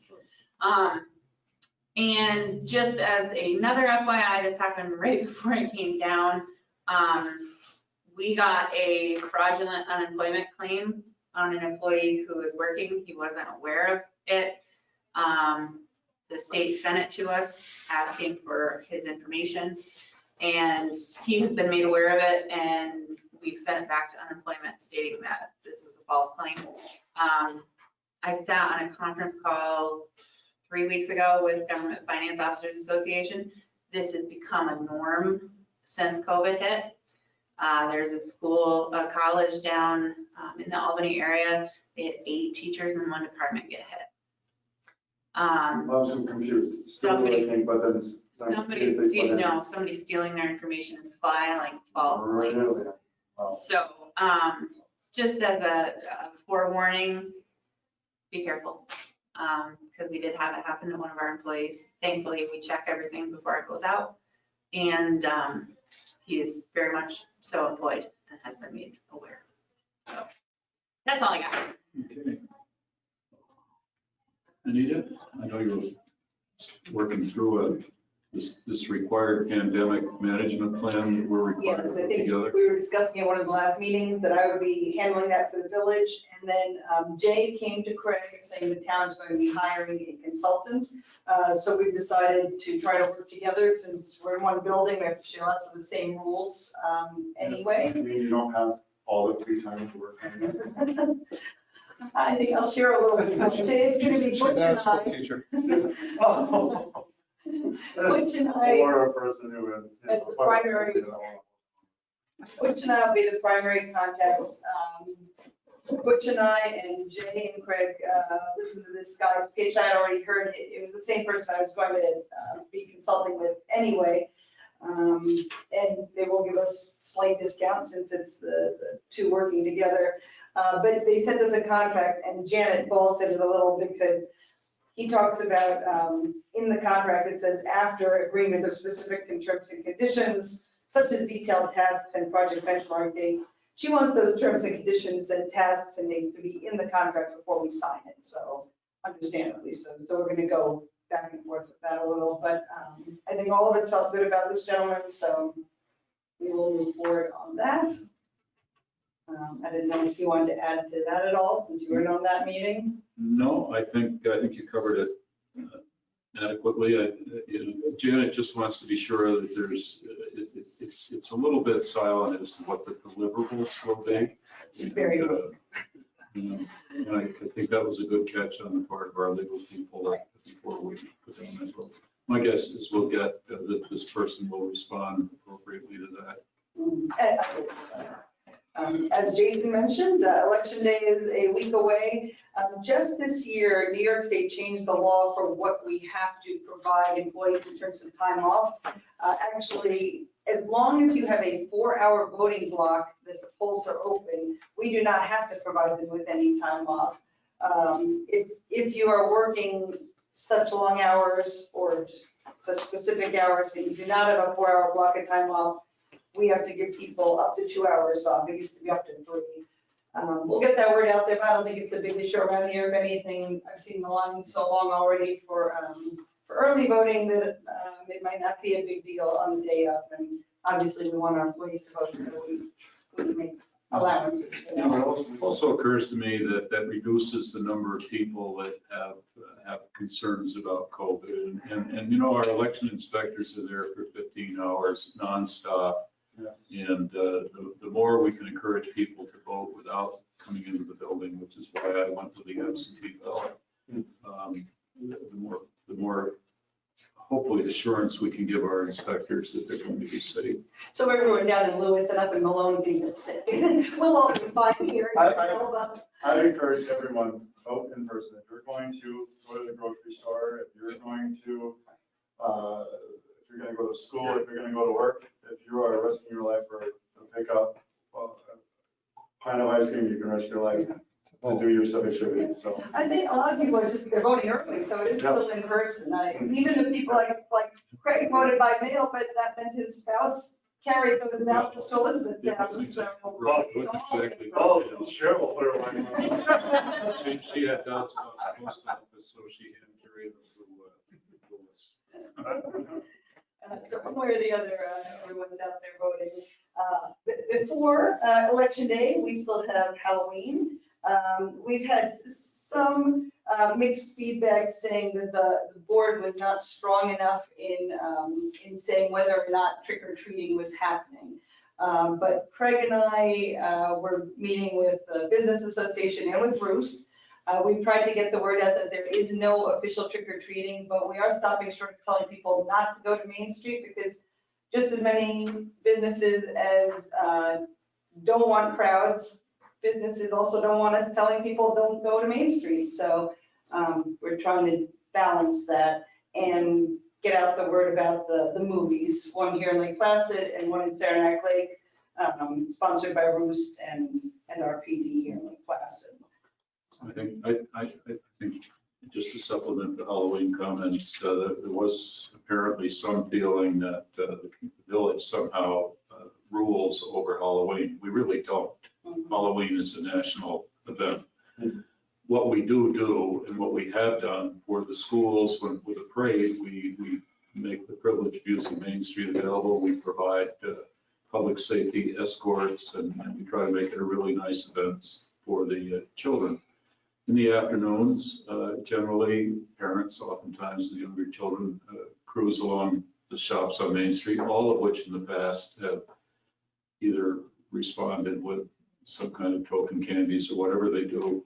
But that's not a village function. That is just something that has happened for years. What we do and have done traditionally is our police department, under its community policing program, has provided for dances both in the early mid-afternoon for our younger children until 6 o'clock, and then from 6:30 until 9:30, 10 o'clock for the older children. And this year, because of the COVID standards that we have to meet, neither of those dances is going to be available. In place of that, our PD department teamed up with Roost, and we are sponsoring, they are sponsoring the Hocus Pocus movie. It'll be out at the horse show ground. So we hope people take advantage of that.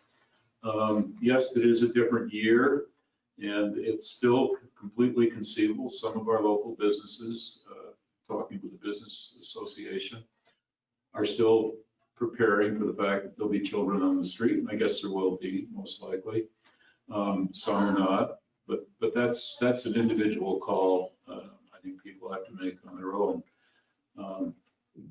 So that's really where we're at. We don't govern Halloween. We try to influence the outcome of Halloween, however, by giving our young people things to do that they'd rather do than soap windows.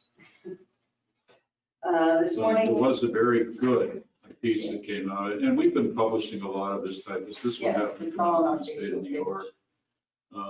And it's got a lot of do's and don'ts on it, and cautions for families that may be out trick or treating. And my take from all of this is even the state of New York expects trick or treating is going to take place.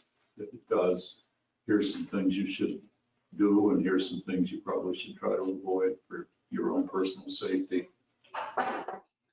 This morning I sat in on a PERMA seminar on employee issues during the pandemic, mostly surrounding quarantine and sick time. Tracy was going also, but she was mired in time clocks. The good thing about all these online seminars these days, so they're all recorded, so you can watch it at any time. So, she'll be looking into that. And finally, there's been good response to our eye care insurance. We counted up the numbers the other day. It looks like we will have enough definitely to provide insurance for anybody who wants it for their eye care. That's it. Very well. And all these reports are brief, and I can just say that that does fill up the days of everybody around here. There's a lot of time that goes into this, and we're lucky to have the team that we've got.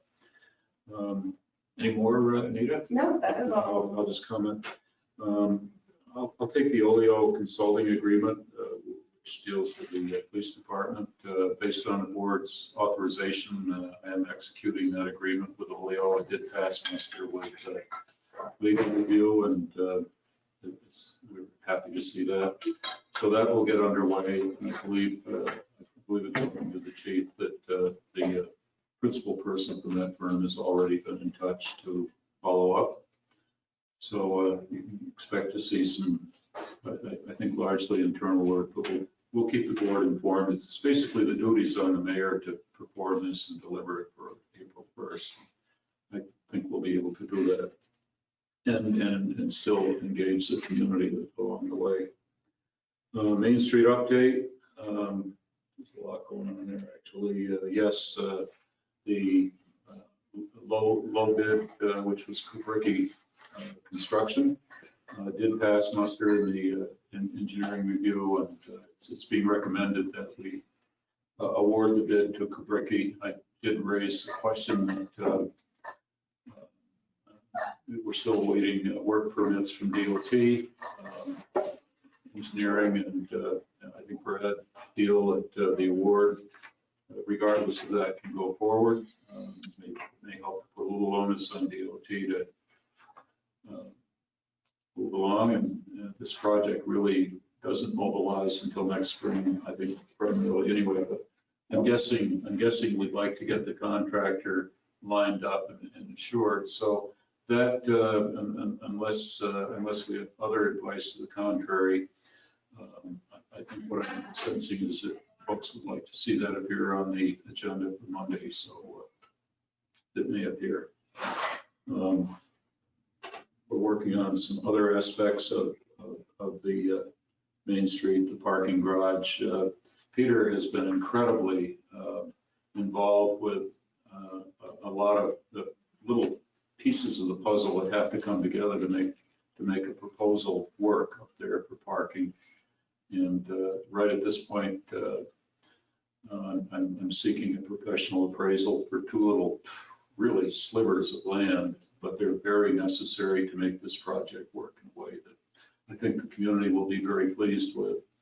The Main Street, there's a little subcommittee of the Main Street task group that has been working on a presentation, and it was a meeting a few days ago. I've seen their work. It looks good, and that will most likely get a final blessing on November 12th, and we're thinking that November 17th we would try to. It's got to be issued as a media piece. There is no way that we can conduct in person the more typical way we'd like to do it, but we'd be restricted to the first 50 people that be at the door, and that would be how it would have to be done if we do an open meeting. So I think that's some of the work we've got left to determine as to how we want to do this and get it out there. It's very hard, really, right now to get information to a broad representation of the community, but we will accomplish something. Aside from that, I'm hoping that these little subgroups of that task force have really done an amazing help. The one with the parking garage certainly has moved the project. The presentation group has certainly done their work, and I think you'll all be happy with what we see. And the board actually has seen a preliminary view of it before it was in the final form. So those things are taking place. One thing I've asked Mindy and we've discussed, and that is that we will be having our outside accounting CPA firm. I think the community would like to know that what the impact of this project may have on tax rate. Certainly, I want to know that. Sure. So we're gonna get that validated by an independent view. We think it's going to be fairly modest because the portion that is long-term debt is actually a 30-year commitment. So with zero interest, I might emphasize. It's a very, very good program at the moment. So it looks like this project may be ready to commence in the spring with all of the bells and whistles and T's crossed that needed to be crossed. Comments, Peter? You've been a big player in this. You said it great. Thank goodness. Let's hope. Been waiting a long time. Oh, I would say hopefully, but if this does play out into the spring, we'll have a much slower spring than we normally have, so we would less disruption. Well, you raise a good point, Jason. Yes, if it's like last spring, you're right. And that's not all good news for our community. One would hope that sooner or later we start to come out of this crisis that we're all in, because right now, for the next 2 months, we don't have any hockey. And I know that, we see them, we've kind of gotten used to them, but they literally are what carries our hotels and their restaurants and their employees during the, if you would, this next 2.5 months. On the other hand, Craig, the hotel was still 50% this week. It's unheard of. It's Midweek. It's unheard of. People are going to enjoy the outside, not a lot of winter skiing, Crappy but weather. skating on Mirror Lake and all the other winter sort of activities. So, Well, do you we think- can be hopeful that winter, that people are still looking for a safe place to bring their families and to get whatever outdoor safe recreation they can get. I think we'll keep our fingers crossed that happens. But we're seeing, COVID is creating changes in our community. For example, if you look at the real estate market right now, and what's been a pretty hot market, real estate prices are holding up surprisingly. Not that it was. I don't want to say well, but high. And based on my own experience, it's making it difficult. But the families that are buying, in discussions with local attorneys who close these deals, many of these are families that are planning on, they can move here, they can work remotely from here, the children can go to school here, and they become a part of our community as opposed to a weekend experience. So it's too early to know for sure, but that seems to be a trend that is appearing. And frankly, if that is true, then I would be the first one to say that it would appear that maybe some of the conditions that that are built into the short-term rental legislation actually are working the way we want them to, which is to diminish that impact on our residential life in the community. So that part's good. One other thing I do have on here, which I almost neglected to comment on, it's important, is that I do have Ivan segregate out items on the Main Street reconstruction project, at least that he felt could become the responsibility of DOT, who you recall has indicated they will support the restoration of the traffic lanes. This may be a little aggressive, but it's a good starting place. So this will be delivered to them for their review, and we'll start that negotiation and see where we come out on that. Oh, is this an increased request for the request for increased funds that you feel that the DOT, Well, since it is there? yeah, I suspect some of these items they would not necessarily be agreeing to, but nevertheless, I think Never hurts to ask. it's where we want to start. We'll start high and hopefully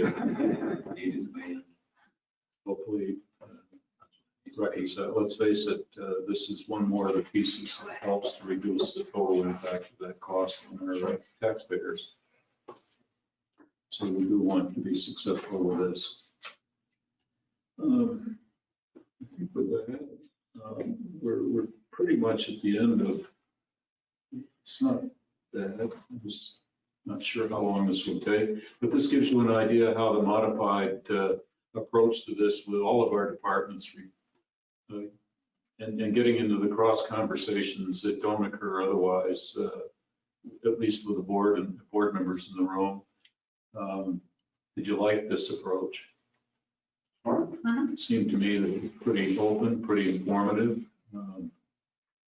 And if that's the case, the other question I'd ask is whether or not you feel that we would do this once a month. Instead, now we're doing 2 work sessions a month. Well, that all depends if the board meeting goes from an hour and a half to 3 hours. You know, I like to spread it out personally. You go with 2 work sessions and 2 board meetings. Well, you know, the village is pretty aggressive. We do 2 board meetings and we seem to be fairly busy. We do try to keep them as many townships to an hour. We have a lot of stuff going on. But we're certainly more progressive as I look around than many. But I also realize it's using people's time, and I don't see requiring our department heads to all be here for each of those. There may be circumstances, as I footnoted here at the bottom, where where the department has to miss a meeting, they can catch it up with the second one, and we may still use the second one for our own purposes. Okay. And sometimes you have outside people come speak. We do. It would be really long if all the department heads and the outside. And that does give us flexibility that we otherwise wouldn't have. So, but I share that because for me, I'm coming to a point where my time as mayor is short, and there'll be a new mayor. And But don't you want to cram in all the time you have left? well, I just want to, as much as possible, make that transition as fluid as we can make it on, and you can take the steps that are needed to make this happen, maybe a little bit differently. If nothing else, Monday's meetings in the beach house? No, it's actually here. We No, checked it's with gonna be Lori. We did this the last election too. The equipment will just be up against the wall. We'll still, Okay. there won't be any public here. It'll just be us. So she said that's fine. So we'll see you Monday here. I just wanted to have one quick discussion on something. At the last warrant for the last meeting, when I was going through it, I noticed that we were insuring a 2020 Can-Am UTV. So I called Minnie to ask about it because I didn't know anything about it. She said that the police department bought it back in June and that Paul had approved it and it was in the budget. I myself knew nothing about this. I didn't sign the PO.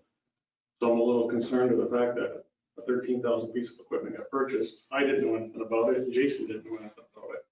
I don't know how it all happened when we just bought a speed board sign for $9,000 and we had 3 meetings on it. Where is this? At the firehouse? I don't know where it is.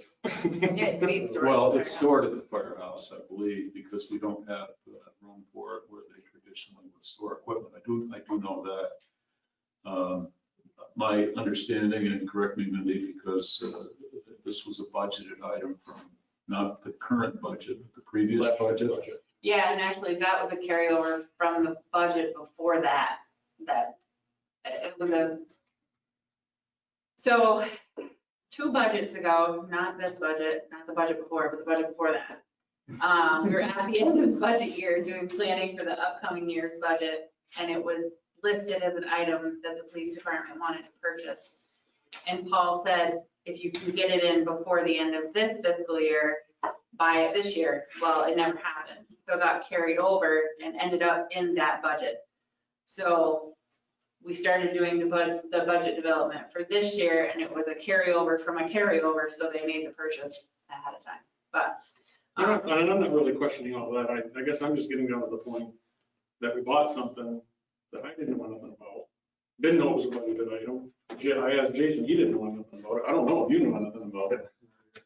And she explained to me why we bought it, because of the PD with all the events and how they get around, and I get all that. In June of this year, we had no events lined up. We still don't have any events lined up, so I don't know why we would purchase it right away. I mean, The physical component, like the not knowing, I understand I'm not a police commissioner, so Chief Moore's not, calling me discussing, unlike where Kimball or Brad will give me a phone call. I guess the physical component is if we're looking at an extended timeframe where we're minimizing events, and if there isn't a sort of a justification, we might not necessarily need to purchase that because, or not saying that it won't be needed in the future, just what you had indicated before, we don't know what's going to happen. We anticipate that it could be positive, and then we go into the spring, those sort of, although we missed the window, those thousands of dollars could come into play. And that's where the purchase itself, like for instance, if a teacher wanted, hey, can I get an iPad? What are you going to use it for? Well, I needed to use this. Well, in the context of what's going on, I see how you would like to use it. This isn't really the great time for that. But I'll definitely have a discussion with that, and then you can put it on, planning moving forward. Well, anyway, you've got the explanation. The justification would have to come from the department or certainly from the chief. And Scott, you are a commissioner. I know, that's why I'm even more concerned that I didn't know something about it. I don't know, I guess just, I honestly, I guess for the PO to come through, to me, it seems like for $13,000, there might be a discussion against all the board members, and that it just wouldn't get taken. When we just did the same thing for a speed board sign for $9,000. and again, my reasoning for the speed board was it was not a specifically budgeted capital item. But, and this, quite frankly, I was not aware of it's in a prior budget. It was obviously approved at some point in time. It generally speaking, I think I'm wrong, Brad, but once we budget items, unless we specifically say, as I did this spring on some of the bigger capital items, hold up on that until we see where we're going. I don't think that, I think the departments feel that that's been approved. So that's one of the reasons why I took that step this spring when we were approving the current year's budget, until we knew that our revenue flows were going to be sufficient so that we could make those investments. But that's always a question, but this one, I'm not going to say that it's certainly. I didn't even know there was one in the budget ever. I don't remember you being talking about it in the budget. I think we don't get a list from the. Well, and I don't think it ever hit a budget specific. I think it was an item that was listed that they were going to put in the budget. And Paul said, well, we have the money for it now, so forego putting it in the budget, because we've already taxed the taxpayer X number of dollars that we didn't use. So we use those funds to pay for it. And it never got, because nothing ever gets encumbered. It will, but nothing ever gets encumbered. That's one of the reasons for the. So it doesn't show up year after year after year like it should. But to your effect, I don't think it ever physically landed in a budget. Or was publicly discussed. I think the other. I honestly, Unlike Brad, I where don't we think it did. appropriate funds for a road per se, and we're unable to get to it, it rolls over and then we pull out funds, but there's always been a discussion prior to that saying, it's earmarked for this particular road, but now we can get to it. But Right. understand Well, there's a and capital Brad budget stuff every is year with a slightly budget. different, and- too. And those Yeah. items should be listed there. That's all If not, contingent on when we can get a payment same here. with- That's my. And I agree totally. But the one issue here that, is that you're referring to the actions of the treasurer who's not here to clarify what he did or didn't do. And I just happened to be in that meeting that day. But as I said, when we did budget development this year, going forward, I want all commissioners in at least the original budget development where we list out the items that are needed or wanted by a department, so these questions don't happen going forward. That way. And I wasn't faulting you. No, I know. We had a conversation about it. You're raising a good point. You are, but it's a very, It's very good fiscal point. responsibility, and it's the board's responsibility to try to keep the lid on that stuff. And Well, we have stuff that's budgeted in the budget. If anything in my budget, I think has been discussed timeframe purchase. We've done it on everything. You want me to purchase it now? You want me to wait? Because there's other things that are in my budget. I don't, Well, we just assume that Right. our budget that we have. Yeah. Well, and $3 even million, we don't have $3 million in funds today that's budgeted for. Right, and even if, Contingent on revenues coming in and everything. Right. So I speak with her before I. And we it's even not- have a it's a conversation fluid with tips process. on Well, whether or not we're gonna pull what the I- tips for that year or not, if we need it, or if we don't, or if we're gonna let it roll until the upcoming year. Right. It's always a conversation. So and it kind of plays into where Kimball was requesting this forklift, where it wasn't, okay, Kimball, but it's, okay, Kimball, how much is it? What's the impact on the electric user if we're going through PDAC? What are the man hours that we're going to save? And you can put numbers behind that as well as far as savings are concerned. So Kimball's like sort of request for this particular, although it's not budgeted, he goes through a vetting process where this situation was, oh, we talked to Paul 2 years ago, and now we're just gonna buy that sort of stuff. But even still, with Kimball's forklift purchase, I have the emails from NIPA discussing this loan and how this whole thing works. So it was a conversation that was had, Yeah, that it's a continued conversation. It's not just a, hey, I'm gonna go buy this, so can you sign off on it? You sign off on it, and I'll figure out how to get the money later. and so that's where I'm just using as a contrast. That's like, The answer to this, and Mindy and I had this discussion earlier today, is that when a department's making a capital purchase, it should be, if we were over at the county, before anything goes to the board for final approval, goes through the Ways and Means Committee, and make sure that they know where their funds are coming from and what it is. But I think here, the answer is for capital purchases and projects, capital purchases such as this, if there were a requirement on the books that the department get our finance department sign off on it. The second sign off would basically assure two things. One, it was budgeted and where it's being paid for from, which is useful. As a board, we can discuss that as a policy if you wish. I think that makes sense. it's just, I don't know, what I would not want it to do is become an impediment to the department being able to move its projects along. oh, I agree. This particular instance would, $30,000, but so with the intent of the events, but then that would involve a discussion with the mayor, the treasurer, and even Bruce to kind of, as a means to say, what are we forecasting and if it really is necessary. And that's where we missed out. I think it all goes back to the original beef in the conversation, is communication. Everybody has to talk. Yeah. So Which this is is one of the probably one of the reasons- best things to do, is it's all about communication. One of the reasons why and again, we're talking about communications in a variety, not only communications externally with the community, trying to find a better way to reach people, but also internally with how we conduct ourselves. And this is a good example of communications where the lines, and again, we're talking about an event that apparently got blessed under a previous person who isn't here to defend himself. So it's what it is. The list, I guess. And hopefully the unit has some value. Frankly, I would rather see a silver Harley Davidson running up and down Main Street with a uniform officer. That's what I grew up with in Lake Placid as a kid. We had two of them. I have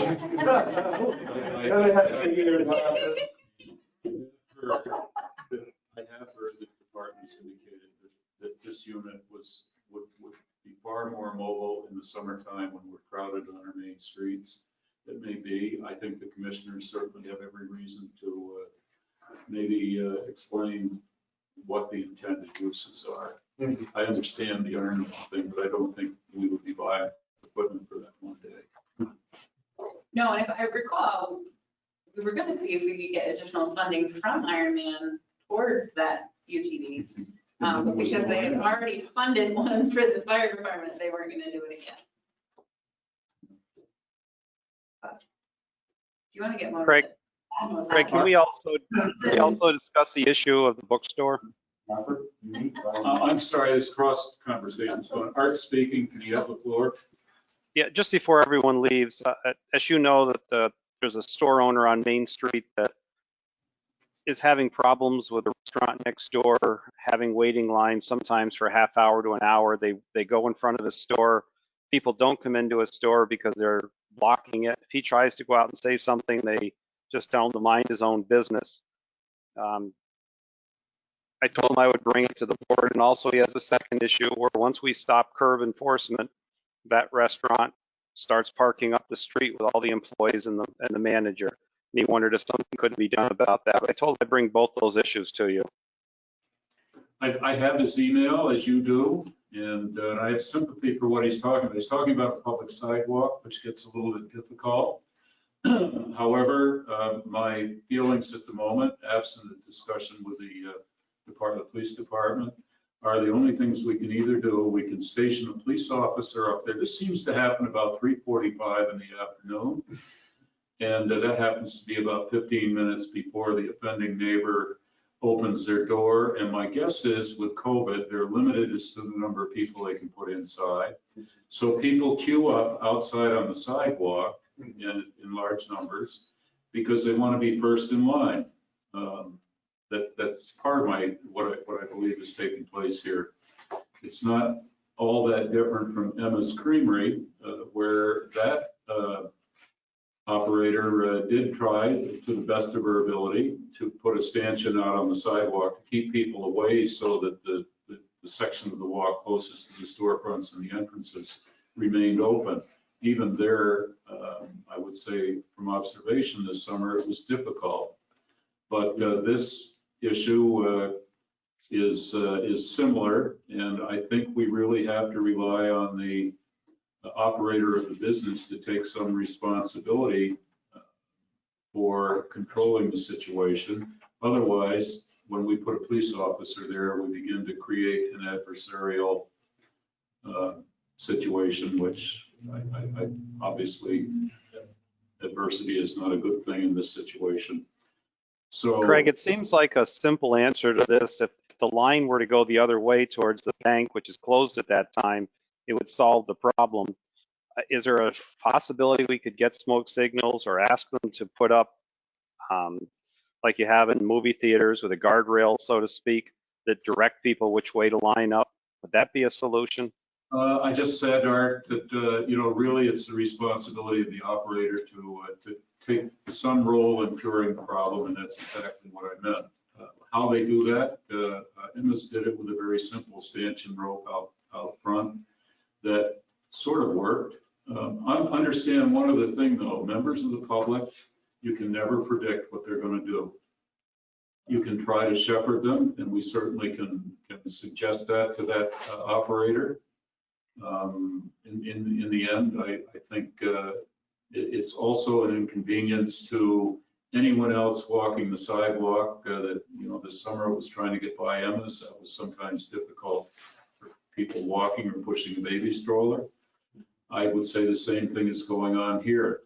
And as we bring more and more of this type of activity, I mean, this is somewhat of a popular destination, and Main Street is drawing and attracting people. If the evolution continues this way, I think the problems are going to show up in other areas along the street. Again, our solution from an enforcement standpoint would be to put in stations with police officers. That is not the way I'd like to see us be viewed in Lake Placid. I would like to think that the business operator could take care of their own as much as possible, maybe with some assistance, but Even if they did advanced check-in online, like an app where you can do advanced check-in, and after it hits 50 people, they're full. And then you wait in line like you normally would.